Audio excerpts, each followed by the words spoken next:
इस देश का मिडिल क्लास कमर तोड़ मेहनत करता है, लेकिन इस मेहनत के बावजूद मिडिल क्लास गरीब हो रहा है, अमीर नहीं हो रहा। जितने डेटा का पैसा हमसे लिया जाता है उतना डेटा हमें यूज करने दिया जाए, वो एक्सपायर ना हो। ये हमारे मेहनत के पैसे से खरीदा गया डेटा है। Sir, I demand in this august house to make paternity leave a legal right in India. Sir, third मेरा प्रपोजल है no bank charges for not maintaining minimum account balance. खाने में खतरनाक मिलावट का मुद्दा, फूड अडल्ट्रेशन का। सर, आज मैं प्री पेड प्लान के जो मोबाइल यूजर्स हैं उनकी ओर से दो समस्याएं उठाना चाहता हूं। सर, पहली समस्या है कि रिचार्ज खत्म होने के बाद आउटगोइंग के साथ साथ इनकमिंग कॉल का भी बंद होना। दूसरी समस्या जो टेलीकॉम ऑपरेटर का 28 दिन का मंथली रिचार्ज। इस जीवन में दो ही चीजें निश्चित हैं, डेथ यानी कि मृत्यु, और दूसरा है टैक्स। 1 केजी अगर एक्सेस बैगेज हो जाए तो फ्लाइट आपसे हजारों रुपए का किराया वसूलती है, लेकिन कई घंटों के डिले के लिए क्या फ्लाइट हमें कॉम्पनसेट करती है? इंडियन पेपर लीक हमने देखा, देश भर में देखा कि कैसे पेपर लीक हुए, क्या उसमें माफियाओं का राज रहा और कैसे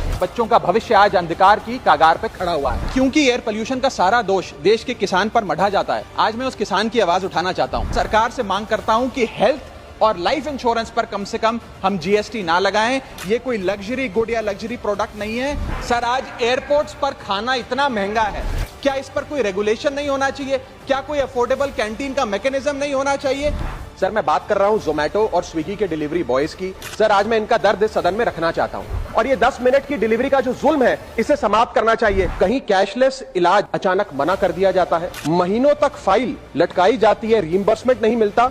और आज मैं उन्हीं सिटीजन्स की जो टोल प्लाजा पे हैरेसमेंट फेस करते हैं उनका मुद्दा आपके सामने रखना चाहूंगा कि फुल कॉस्ट रिकवरी के बाद भी टोल वसूला जाता है 20-20, 30-30 साल तक। जब आप बैंक को पूरे विश्वास के साथ अपना डेटा देते हैं, क्या बैंक आपके डेटा को सुरक्षित रख पाता है? अब ये लीक है कि जाने अनजाने में डेटा शेयरिंग है, ये फैसला मैं आप तक छोड़ता हूं। मैं सरकार से निवेदन करता हूं कि हर भारतीय को एनुअल हेल्थ चेकअप का लीगल राइट दिया जाए। बाटा कंपनी का जूता पहनने वाला भी आज हवाई जहाज की टिकट नहीं खरीद पा रहा है। हम सांसदों को तो फ्लाइट की रीइंबर्समेंट मिल जाती है। सर, आप उस आम नागरिक का सोचिए जो इस स्काई रॉकेटिंग एयर प्राइसेस से जूझ रहा है। That is the issue of fair use and arbitrary copyright strikes by digital platforms. जो इंटेंट था कि जीएसटी कम होगा तो वस्तुएं सस्ती होंगी, वस्तुएं सस्ती होंगी तो कंजम्पशन बढ़ेगा, कंजम्पशन बढ़ेगा तो डिमांड बढ़ेगी।